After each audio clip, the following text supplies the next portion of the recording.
What's up guys, it's Nausea here, and today we're going to be reviewing the ADX FIREFIGHT HO2. So here it tells us that we have different illumination effects, ergonomic, concave key surface for fast fingertip response, functional 12 hotkeys, and mechanical red switch, light linear mechanical switch, good for typing and gamers. Here we have opening the top of the box, which I thought was pretty cool. How it showed you a bit of the keyboard before you've actually got it out of the packaging.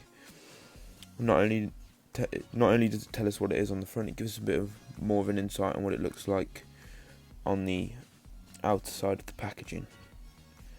So yeah, 12 hotkeys, which I think is pretty cool. And here's the side of the box.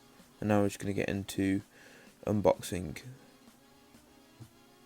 So here the keyboard is unboxed, and first sight's really nice. It looks really sleek, and the alloy doesn't look too dark, and the keys just look very matte and nice and grippy. Here we have it in the dark where you can see the lights, and yeah, it's a pretty strong colour, suits my setup. And now we're going to get on to the typing test.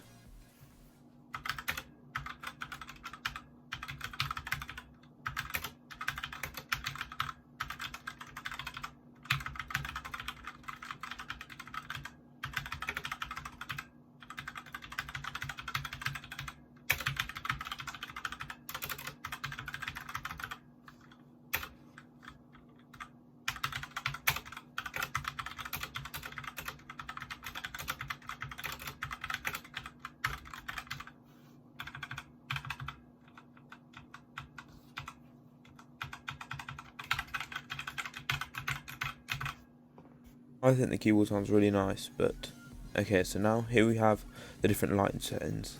This is the mode on still. We have strobe, which is quite cool. You can adjust all of these settings by clicking the function key and delete or insert to make it go faster changing or slower changing colours. Oh, strobe. And then you can also click page down to dim the brightness and page up to make the keyboard more bright. And then there's also a little function key on the top on scroll lock, and once you click that, it will turn the lights on and off if you don't like this look. Thank you guys anyway for watching, and be sure to turn the post notifications on, comment what you want to see next. Peace.